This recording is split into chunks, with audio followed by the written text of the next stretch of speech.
Hello dear students, कैसे हैं आप सभी। आई होप आप सभी बहुत बढ़िया होंगे, मस्त होंगे, स्वस्थ होंगे, तंदुरुस्त होंगे और अपनी प्रैक्टिस कर रहे होंगे। तो आज के इस वीडियो में मैं जयेंद्र मिश्रा आप सभी का वेलकम करता हूं इस चैनल पे जिसका नाम है एमजे सर फिजिक्स। और स्टूडेंट्स, हम इस चैनल पे जितने भी फिजिक्स के चैप्टर्स हैं उन सभी चैप्टर्स के जितने भी टॉपिक्स हैं सभी के टॉपिक वाइज न्यूमेरिकल्स की प्रैक्टिस कर रहे हैं। तो आज का टॉपिक यहाँ पे series and parallel combination of resistance है। ये इसका पहला वीडियो है जिसमें हम कुछ बेसिक लेवल के क्वेश्चन सॉल्व करेंगे। फिर उसके बाद आगे इसमें 2 वीडियोस और आएंगे जिसमें हम कुछ मॉडरेट लेवल और कुछ हायर लेवल के क्वेश्चंस सॉल्व करेंगे।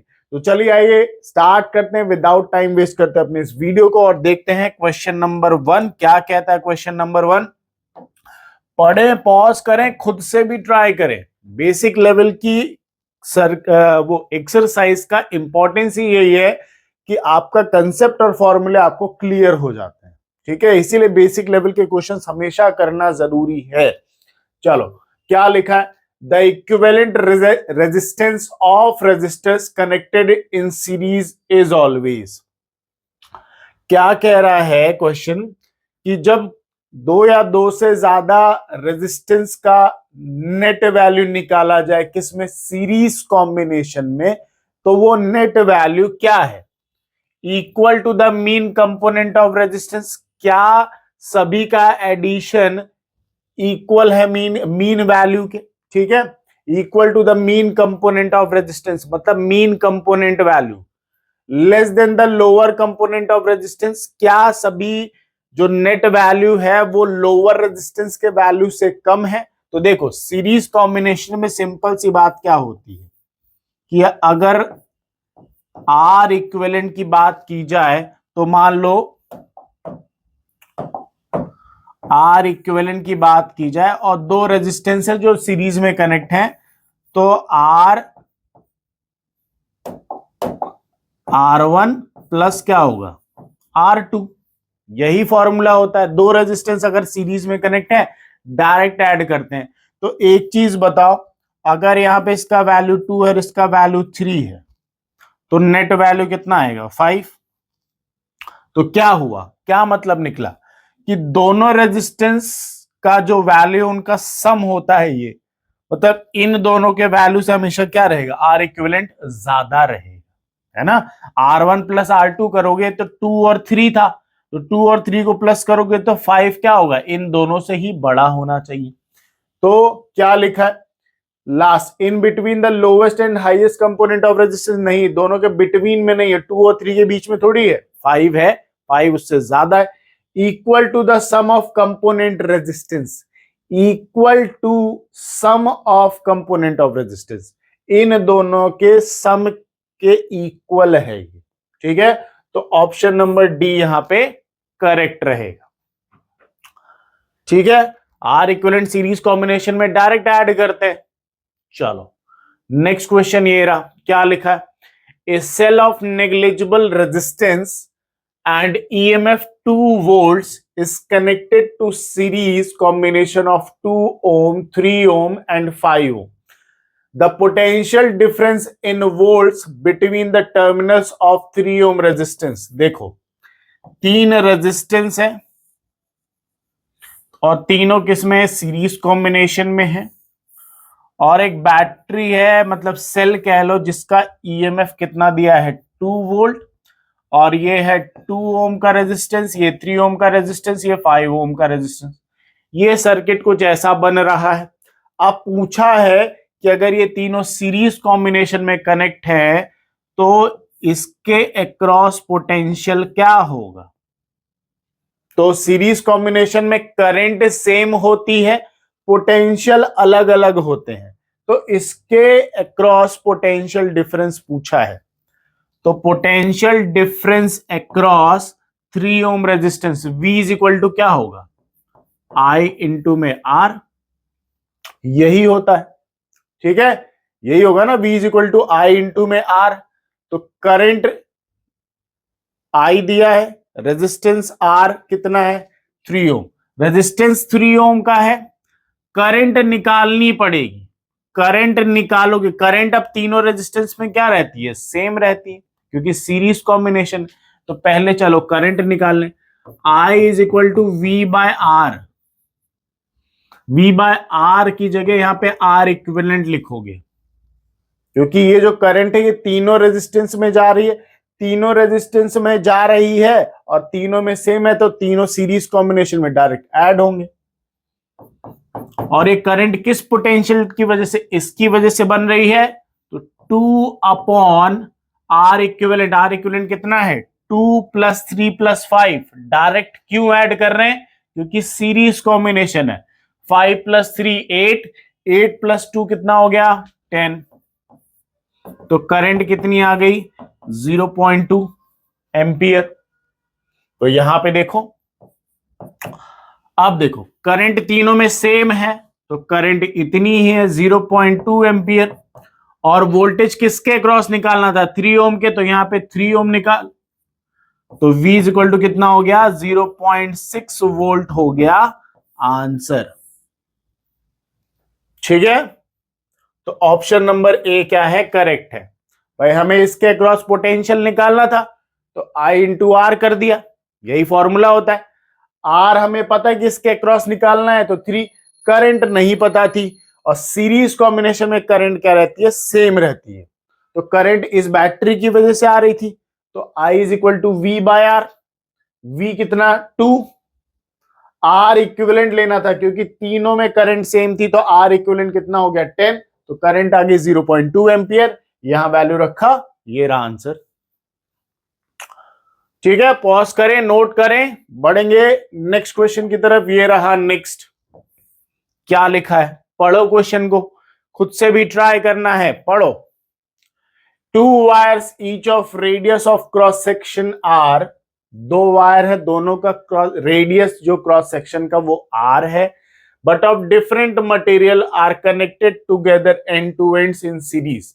दोनों अलग अलग मटेरियल के हैं, मतलब दोनों की रेजिस्टिविटी अलग अलग है, बट सीरीज कॉम्बिनेशन में कनेक्ट है। ठीक है, if the densities of charge carriers in the 2 wires are in the ratio of 3:4, दोनों का मटेरियल अलग अलग है, तो दोनों की डेंसिटी भी अलग दी है, एक की 3 दी है, एक की 4। तो the drift velocity of electron in the 2 wires will be in the ratio. दोनों की डेंसिटी अलग अलग है, दोनों की रेजिस्टिविटी अलग अलग है, क्योंकि दोनों का मटेरियल अलग है, तो दोनों में इलेक्ट्रॉन्स की ड्रिफ्ट वेलोसिटी भी क्या होगी, अलग अलग होगी। क्यों होगी, क्योंकि करंट का फॉर्मूला क्या होता है, I is equal to NEAVD।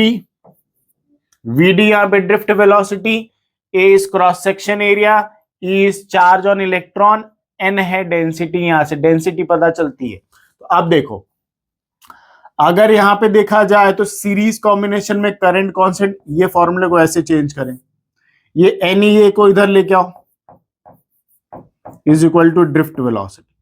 ठीक है, अब देखो करंट कांस्टेंट, सीरीज कॉम्बिनेशन में करंट कांस्टेंट है, क्योंकि ये सीरीज में कनेक्ट है, तो सीरीज में करंट तो सेम रहती है, कोई बात नहीं, करंट कांस्टेंट। इलेक्ट्रॉन का charge constant, cross section area दोनों का सेम है, क्योंकि दोनों का रेडियस भी क्या है, सेम है, तो क्रॉस सेक्शन एरिया भी क्या रहेगा, सेम रहेगा। तो जो ड्रिफ्ट वेलोसिटी है वो इनवर्सली प्रोपोर्शनल टू 1/n हो गई। n यहां पे डेंसिटी ले सकते हो। ठीक है, अब देखो drift velocity of first upon drift velocity of second. तो drift velocity of first inversely proportional है, 3/4 है, तो ये क्या हो जाएगा, 4/3। ये हो गया आंसर। n के इनवर्सली प्रोपोर्शनल है, तो 4/3 हो गया। ठीक है, तो ऑप्शन नंबर कौन सा करेक्ट है, यहां पे सी ऑप्शन करेक्ट है। ठीक है, पॉज करो, नोट करो, बढ़ेंगे नेक्स्ट क्वेश्चन की तरफ। तो ये रहा नेक्स्ट क्वेश्चन, क्या लिखा है, a copper wire of length 1 metre and radius 1 millimetre. एक कॉपर का वायर है जिसकी लेंथ दी है 1 मीटर, और जिसका क्रॉस सेक्शन एरिया, ये जो क्रॉस सेक्शन एरिया है उसका रेडियस दिया है 1 millimetre, is joined in series with an iron wire of length 2 metre and radius 3 millimetre. Copper wire को एक आयरन वायर से कनेक्ट किया है सीरीज कॉम्बिनेशन में, और आयरन वायर की लेंथ कितनी दे दी 2 मीटर और रेडियस कितना दे दिया 3 मिलीमीटर। क्रॉस सेक्शन एरिया अलग हो गया क्योंकि रेडियस अलग है, इसका रेडियस 1 मिलीमीटर था और इसका 3 मिलीमीटर। ठीक है, and a current is pass through the wire, एक करंट को वायर से पास किया गया। The ratio of the current density in the copper and iron wires, current density पूछा है। तो करंट डेंसिटी का फॉर्मूला I बाय क्या होता है E, यही होता है।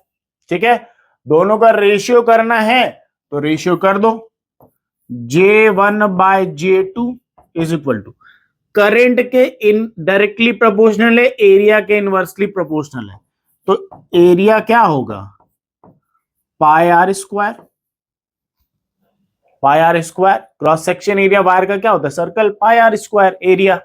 अब देखो J is equal to I, तो यहां पे करंट तो दोनों में सेम रहेगी। क्यों सेम रहेगी, क्यों सेम रहेगी, क्योंकि कौन सा कॉम्बिनेशन है सीरीज कॉम्बिनेशन, सीरीज कॉम्बिनेशन में current same, multiply area A2 by क्या होगा A1 होगा, इनवर्सली प्रोपोर्शनल एरिया। ठीक है, तो J1 by J2 is equal to, I से I को तो कैंसिल कर दो तो 1 आएगा, करंट सेम है। A2 क्या रखोगे pi R2 square upon pi R1 square, pi से पाई हो गया कैंसिल, तो J1 by J2 is equal to, R2 कितना है 3 मिलीमीटर, तो 3 मिलीमीटर का क्या हो गया स्क्वायर, या मिलीमीटर हटा दो, मिलीमीटर से मिलीमीटर तो कैंसिल होगा, तो 3 का स्क्वायर अपॉन ये वाला 1 मिलीमीटर, तो 1 का स्क्वायर, तो J1 by J2 is equal to 3 का स्क्वायर 9, 1 का स्क्वायर 1, तो ये हो गया आंसर 9:1। ठीक है, करंट दोनों में सेम थी क्योंकि सीरीज कॉम्बिनेशन था, तो ये दोनों कैंसिल आउट हो गए, इनकी जगह 1 आ गया। एरियाज इनवर्सली प्रोपोर्शनल है, तो A2 by A1 pi R2 square upon pi R1 square, pi से पाई कैंसिल, R2 का वैल्यू कितना था 3 रख दिया, R1 का वैल्यू 1 तो 1 रख दिया, वहां से स्क्वायर कर दिया और आंसर आ गया। ठीक है, फॉर्मूले याद रहेंगे, कंसेप्ट समझ में आ चुका होगा, तो न्यूमेरिकल आसानी से होने वाले हैं। चलो नेक्स्ट क्वेश्चन ये रहा, क्या लिखा है, the two resistor of resistance R1 and R2 having R1 is greater than R2, दो रेजिस्टेंसेस हैं, रेजिस्टर्स है R1 R2, जिसमें से बोला कि R1 is greater than R2 है, मतलब इसका वैल्यू इससे ज्यादा है। आर कनेक्टेड इन पैरेलल, दोनों पैरेलल कॉम्बिनेशन में कनेक्ट है, तो for equivalent resistance R the correct statement is, correct statement कौन सा है इसमें से, तो सिंपल सी कहानी है कि 1 बाय आर इक्विवेलेंट क्या होता है 1 bye R1 plus 1 bye R2, और एक चीज ध्यान रखने वाली, इन पैरेलल कॉम्बिनेशन ध्यान रखना है, इन पैरेलल कॉम्बिनेशन में जो आर नेट होता है या आर इक्विवेलेंट होता है वो हमेशा ही R1 और R2 दोनों से छोटा होगा, ध्यान रखना है ये बात। ठीक है, R1 और R2 किसी भी इंडिविजुअल रेजिस्टेंस से नेट वैल्यू हमेशा ही कम रहती है, चाहे वो R1 ले लो चाहे वो R2 ले लो, तो ऑप्शन नंबर डी क्या है यहां पे करेक्ट है, net value is less than R1, net value is less than R1।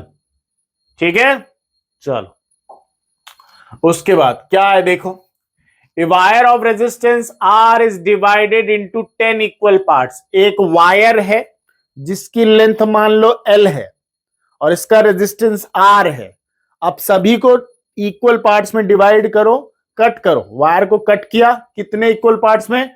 10 equal parts में। ठीक है, सभी को 10, एक वायर है जिसकी लेंथ L है और इसका टोटल रेजिस्टेंस R है।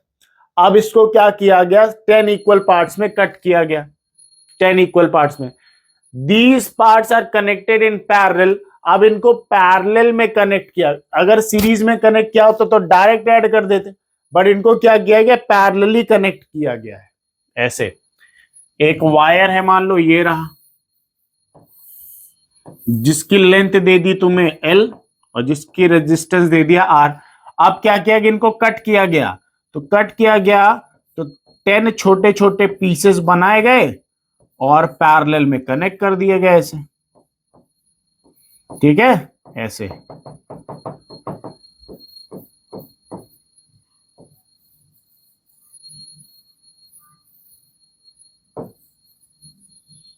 ऐसे पैरेलल में कनेक्ट कर दिया।